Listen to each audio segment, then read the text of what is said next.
Kita melanjutkan kajian kita Fathul Anam fi Tartibi Ayatil Ahkam, masuk bab Al-Aniyah, kalau kita terjemahkan dalam bahasa Indonesia bab bejana. Yang dimaksudkan dengan bejana di sini bukan hanya anci, ya, karena seringkali kita kalau mendengar kata bejana itu yang ada di kepala kita itu panci, ya. Bukan hanya itu, tetapi semua wadah-wadah, ya. Piring, gelas, sendok, itu semuanya masuk kategori bab bejana, begitu. Ayat-ayat yang dikategorikan sebagai ayat yang menjelaskan tentang bab ini, yang pertama adalah firman Allah di surah Saba ayat yang ke-13. A'udzu billahi minasyaitonir rajim. Ya'maluna lahu ma yasha'u min maharib wa tamathil wa jifanin kal jawabi wa qudurir rasiyat. Ya'malu ala Dawud syukra wa qalilun min ibadiyash syakur. Yang artinya kurang lebih mereka bangsa jin itu bekerja untuk Sulaiman. Nabi Sulaiman adalah satu-satunya nabi yang dikabarkan di dalam Al-Quran, karena kita tidak tahu pastinya. Tapi yang dikabarkan, yang mana pasukannya bukan hanya dari kalangan manusia, tapi juga ada dari kalangan binatang dan juga jin, bangsa jin. Kita sebagai umat Islam mestinya percaya dengan apa yang dikabarkan oleh Allah ini, bahwa jin itu ada, dan bahkan dulu pada masa Nabi Sulaiman mereka menjadi bala tentaranya Nabi Sulaiman, menjadi rakyatnya Nabi Sulaiman. Dan dijelaskan dalam Al-Quran bahwasanya jin itu di antara apa yang mereka lakukan, apa yang mereka kerjakan untuk Nabi Sulaiman adalah bekerja, mengerjakan apa saja yang diinginkan oleh Nabi Sulaiman. Membangun maharib. Maharib jamak dari mihrab. Saya kira banyak dari kita yang cukup akrab dengan kata mihrab. Ya. Mihrab ini adalah tempat ibadah, semacam masjid kalau menurut kita, ya. Musola di rumah-rumah, nah, itu bisa masuk kategori mihrab juga, ya. Meskipun kalau kita kembali kepada tafsirnya para ulama, ada sebagian yang menafsirkan maharib ini dengan mihrab tempat ibadah. Ada juga yang menerjemahkannya dengan bangunan-bangunan yang tinggi, yang kalau bukan jin, kalau manusia, di mana teknologinya belum canggih, tidak dapat mengerjakannya. Gitu. Kalau jin bisa,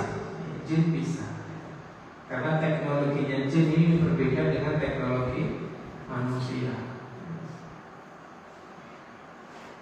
Jadi jin ini diperintahkan oleh Nabi Sulaiman untuk membuatkan bangunan-bangunan, watamasila, dan diperintahkan juga untuk membuat patung-patung. Pasti kita jadi mikir, loh, kok ada patung-patung juga? Bukankah kita tidak boleh ya bikin patung ancaman dari Nabi Muhammad Sallallahu Alaihi Wasallam saja, barang siapa yang membuat patung berupa makhluk hidup, kalau patung tumbuhan boleh, ya. Tapi kalau patung berupa makhluk hidup, nanti di akhirat orang yang membuatnya ini akan diperintahkan oleh Allah Subhanahu Wa Taala untuk memberi si patung tadi nyawa, dan tidak ada yang bisa, tentu saja, ya. Tidak ada yang bisa memberi nyawa. Ini kok ternyata di Quran disebut bahwa jin itu diperintahkan oleh Nabi Sulaiman untuk membuat patung. Ini bagaimana? Penjelasannya adalah bahwa dulu pada zaman Nabi Sulaiman hal itu belum dilarang, ya. Hal itu belum dilarang karena memang ada beberapa perbuatan yang dulu masih diperbolehkan, dulu tidak dilarang, tapi untuk masa sekarang, untuk masa Nabi Muhammad Sallallahu Alaihi Wasallam dan seterusnya, dia dilarang. Contoh lainnya apa? Contoh lainnya yang paling gampang, ya. Pada zaman Nabi Adam itu manusia boleh menikahi kakaknya atau adiknya. Sebab kalau tidak boleh menikah sama siapa, ya? Semuanya masih putra putri Nabi Adam. Tapi sekarang sudah tidak boleh, ya. Semua yang dulu, ini kaidah, ya. Semua yang dulu disyariatkan oleh Allah Subhanahu Wa Taala bagi umat sebelum umatnya Nabi Muhammad Sallallahu Alaihi Wasallam, sebenarnya juga menjadi syariat bagi umatnya Nabi Muhammad Sallallahu Alaihi Wasallam. Hanya saja kalau ada keterangan bahwa syariat itu sudah tidak berlaku, maka jadi tidak berlaku, begitu. Jadi semua yang dikisahkan dalam Al-Quran dari berbagai hal yang dilakukan oleh umat sebelum umatnya Nabi Muhammad SAW, hukumnya sama buat kita, kecuali kalau ada keterangan itu tidak diperbolehkan lagi, maka juga tidak berlaku, begitu, ya. Kita lanjut. Wajifani kal jawab, ya. Dan piring-piring yang gedenya segede kolam. Memang penggambaran apa-apa yang dibikin oleh jin ini ukurannya luar biasa, ya. Tadi mahari, bangunan yang tinggi, patung-patung, ya. Kemudian juga piring-piring yang seukuran kolam. Jadi ini koyo apa, ya. Buat apa? Dijelaskan bahwa piring-piring yang besar itu dipakai buat makan bareng-bareng, rame-rame, ya. Dalam satu keterangan lagi, itu dipakai untuk ngasih makan banyak kontak, ya. Jadi ada dalam satu riwayat, dalam satu penjelasan, ya, yang makan manusia rame-rame, gitu, ya. Santri ber-16 satu piring, gitu, ya. Tapi di keterangan yang lain untuk ngasih makan kontak. Waktu tulir rosia, dan periuk-periuk itu apa? Semacam dandang, ya. Yang saking gedenya dia rosia, tidak dipindah-pindah, wes di situ aja, ya. Saking gede. Memang sekali lagi yang dibikin oleh jin ini luar biasa ukurannya, ya. Berbeda dengan yang dibikin oleh manusia. Kemudian Allah berfirman, "I'malu ala Dawud syukra." Beramalah wahai keluarga Dawud sebagai bentuk syukur kepada Allah Subhanahu wa taala. Wa qalilun min ibadiyasy syakur, dan sedikit sekali dari hamba-hambaku Allah Subhanahu wa taala yang benar-benar bersyukur. Fiha jawazu ittikhadil awani walau kana kanat kabiratan ma lam takun min dhahabin aw fiddatin aw kana fiha sarafun. Oleh penulis kitab ini diberi keterangan boleh hukumnya membuat bejana, piring dan sejenisnya yang ukurannya itu sampai gede, boleh. Ukuran seberapapun boleh. Yang penting, ini yang pentingnya, tidak terbuat dari emas, tidak terbuat dari perak, dan tidak dalam rangka berlebih-lebihan. Artinya karena memang itu dibutuhkan. Kayak Jifarin kal jawab kudurir rosiyah, itu pada zaman itu memang dibutuhkan. Kita mungkin tidak membayangkan karena kita wong Jawa ya. Orang Indonesia, Asia, orangnya kecil-kecil ya. Makannya ya banyak atau sedikit? Sedikit. Yang kecil tapi makannya banyak itu nanti ya Ya'juj dan Ma'juj ya. Kenapa digambarkan Ya'juj dan Ma'juj itu tubuhnya agak kerdil, tapi makannya astagfirullahaladzim ya. Sekali makan semua makanan habis. Sekali minum sak logo sarangan teh coba kayak apa itu ya. Moga-moga kita nggak usah ketemu lah ya. Soro gitu. Ya. Yang penting tidak ada unsur berlebih-lebihan. Oh, dari mana disimpulkan dari tidak boleh terbuat dari emas, perak, dan tidak boleh ada berlebih-lebihan? Dari ayat dan juga hadis-hadis Nabi, ayat yang lain dan hadis-hadis Nabi Muhammad SAW yang menjelaskan larangan menjadikan emas dan perak sebagai piring dan alat-alat makan, dan juga tidak boleh berlebih-lebihan. Ayat yang kedua adalah firman Allah di surah Al-An'am ayat yang ke-145.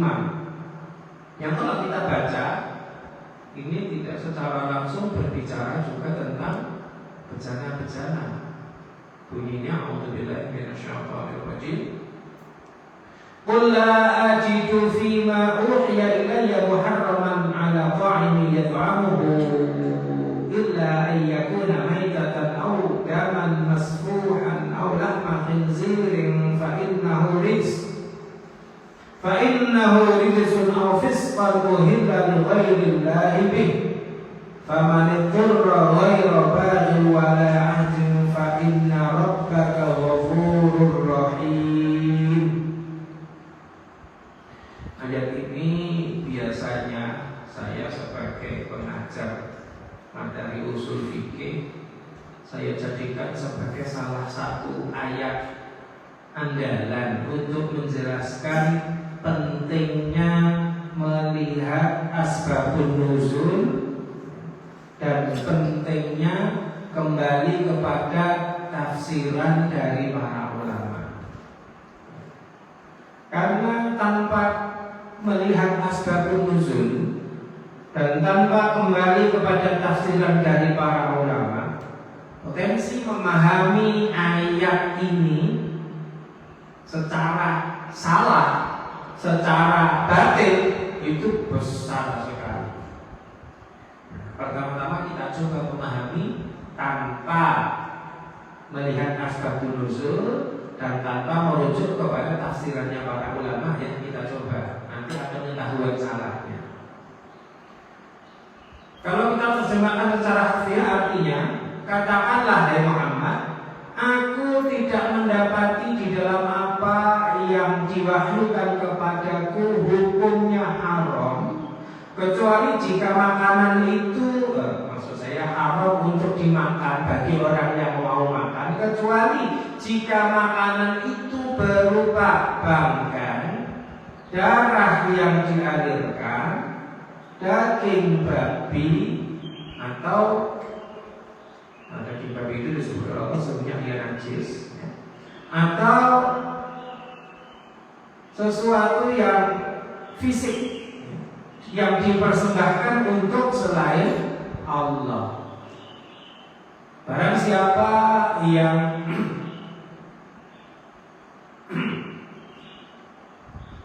dalam kondisi darurat dan tidak berlebih-lebihan serta tidak melampaui batas, sesungguhnya Allah Maha Pengampun lagi Maha Penyayang. Kalau kita perhatikan pada bagian depan dari ayat ini, seakan-akan dikatakan bahwa yang haram itu hanya bangkai, darah, daging babi, dan sesuatu yang dipersembahkan untuk selain Allah.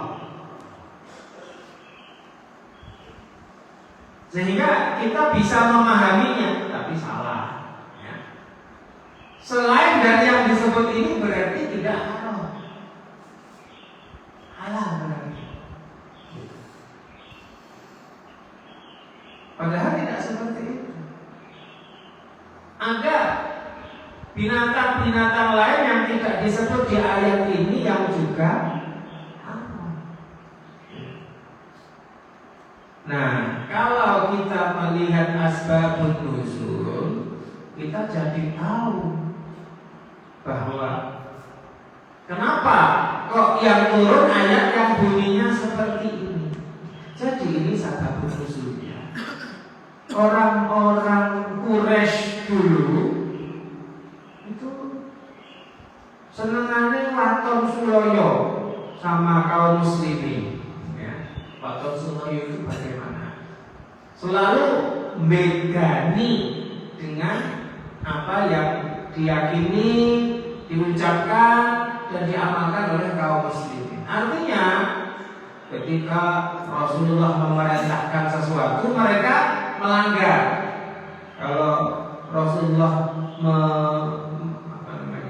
tadi memerintahkan ya. Sekarang mereka Rasulullah memerintahkan sesuatu, mereka tidak mau. Ya.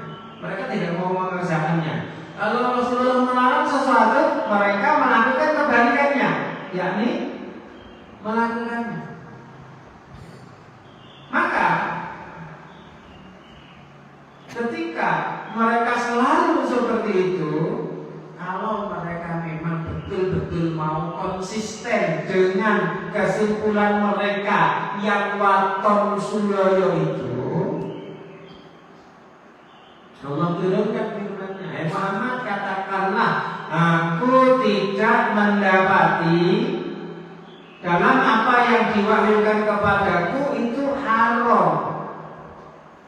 Sehingga kalau mereka konsisten, mereka akan mengatakan kebalikannya. Engkau sing arep disebut kuwi saja yang halal bagi kami. Harusnya mereka ngomong begitu. Kalau mereka konsisten selalu waton suloyo. Ini saja yang diharamkan, kata Nabi. Mereka harusnya biasanya bakalan ngomong, ini saja yang dihalalkan. Digarap ini bahasa sederhananya. Kata Nabi Muhammad, yang haram hanya. Nah, biar mereka ngomong, oh kalau gitu yang halal hanya. Tapi setelah mereka mendengar ayat ini secara lengkap, maka lengkap gitu, tidak bisa ngomong lagi. Kenapa? Ya, karena Nabi mengatakan sebagaimana diperintahkan oleh Allah, yang haram buat kita bagi orang yang mau makan hanya bangkai, darah yang dialirkan, daging babi, dan apa-apa yang dipersembahkan untuk selain Allah. Berarti mestinya mereka ngomong, yang halal buat kami hanya babi, bangkai, bangkai dulu ya, bangkai, darah, babi, dan apa-apa yang dipersembahkan untuk selain Allah. Si enak-enak tidak halal lagi dong. Maka sejak itu mereka jadi tidak berani waton suloyo lagi karena sudah tidak konsisten gitu. Ya. Nah, jadi ayat ini tujuannya untuk itu salah satunya. Dan memang bukan hanya bangkai, darah yang dialirkan, babi dan apa-apa yang dipersembahkan itu selain Allah yang diharamkan. Pentingnya kita melihat asbabun nuzul. Kalau pentingnya kita kembali kepada keterangan dari para ulama.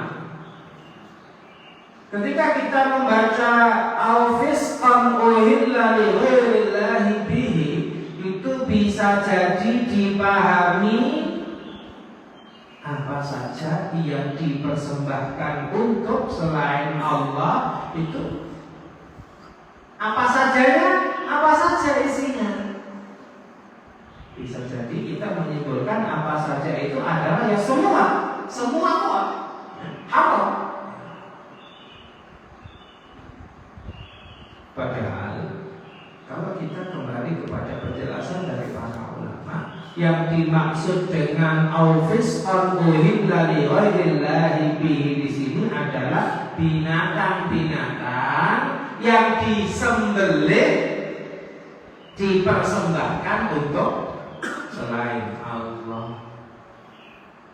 Jadi kalau dipersembahkannya masih hidup, jadi ada orang yang melakukan persembahan untuk danyang-danyang, penunggu perapatan, penunggu sawah, penunggu unden, berupa ayam hidup, bebek hidup, ya. Mungkin juga berupa buah-buahan dan lain sebagainya. Bukan sembelihan. Kalau yang kita sering dapati di perempatan itu telur, telur, uang, apa malih, kembang setaman, beras kuning. Nah,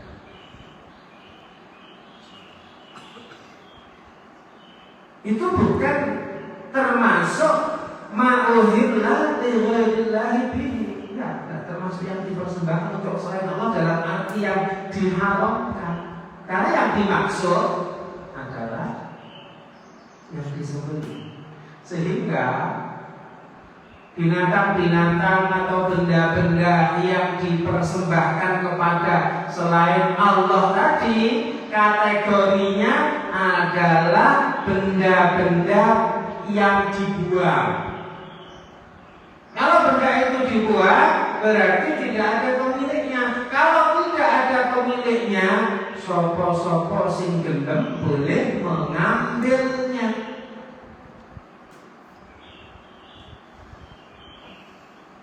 Tidak haram itu. Lah, nek sembelihan ada ingkungnya. Ayam sudah disembelih untuk dipersembahkan. Nah, kalau itu tidak boleh dikonsumsi. Tapi ayamnya masih hidup, boleh dibawa pulang. Ya. Ada pisangnya, boleh dimakan. Ya. Dasarnya ketika Fathu Makkah, Rasulullah Shallallahu Alaihi Wasallam masuk ke dalam Ka'bah, dan di Ka'bah itu ada harta perbendaharaan yang dulu biasa dipersembahkan oleh orang-orang jahiliyah untuk berhala-berhala mereka. Oleh Rasulullah Shallallahu Alaihi Wasallam, sebagian dari harta ini diberikan kepada sahabat Urwah bin Mas'ud agar digunakan untuk nyaur utang.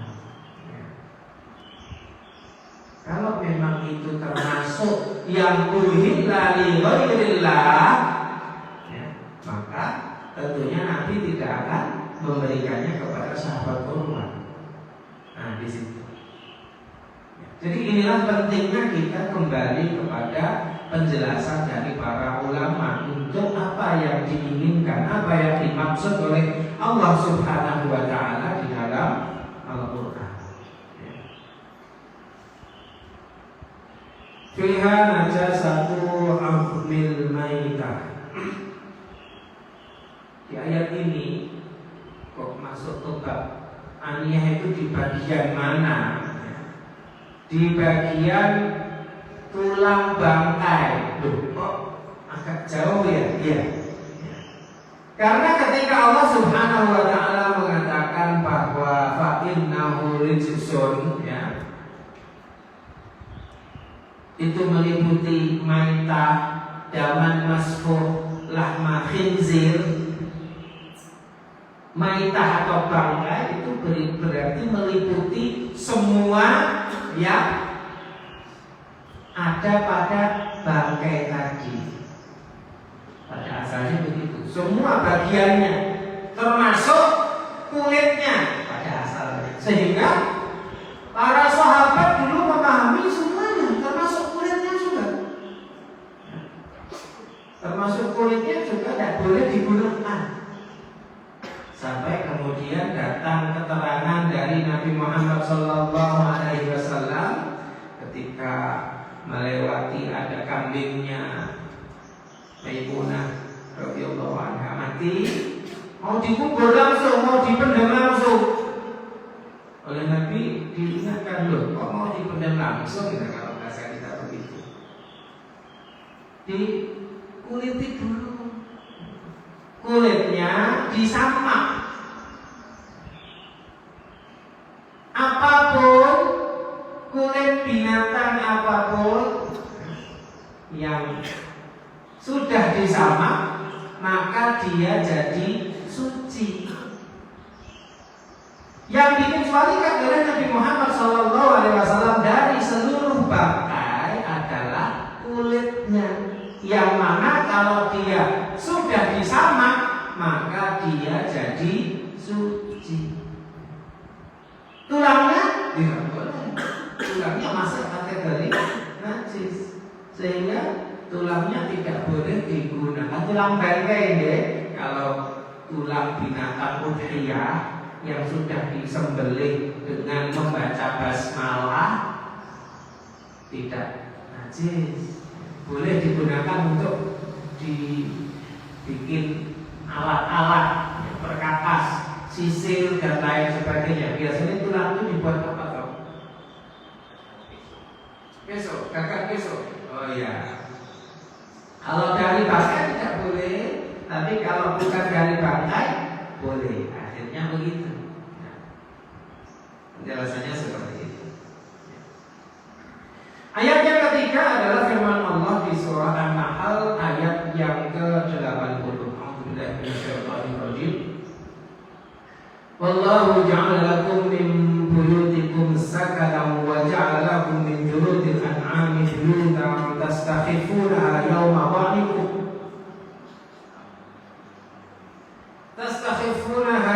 yawma dhanikum wa yawma iqamatikum wa min aswafiha wa awbariha wa ash'ariha athathan wa mata'an ila hin. Dan Allah menjadikan bagi kalian dari rumah-rumah kalian sebagai sakan. Sakan itu apa? Sakan itu sebagai tempat berlindung, tempat untuk mendapatkan ketenangan jiwa dan istirahatnya badan. Jadi tujuan dari,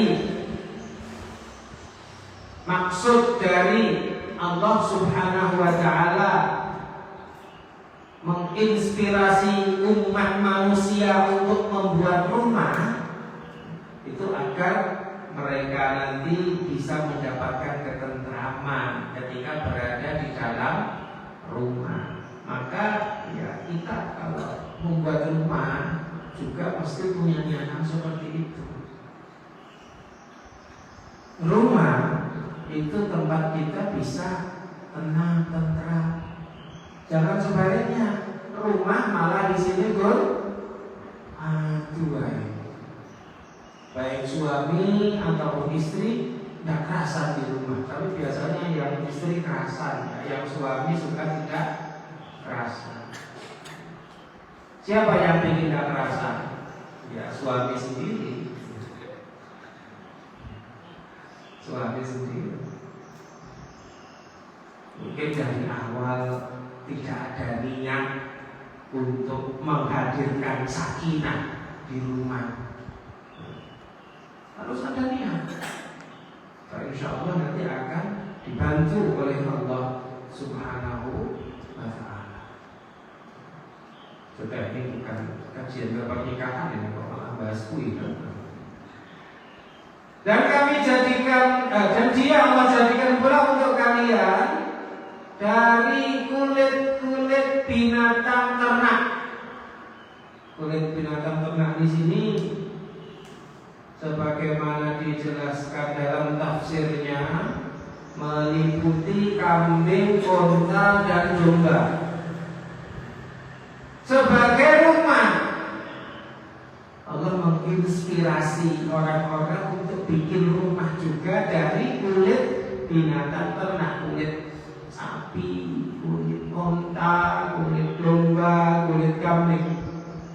Yang mana rumah ini akan terasa ringan buat kalian bawa ketika kalian jalan ataupun juga ketika kalian tidak jalan. Rumah apa ini? Kemah.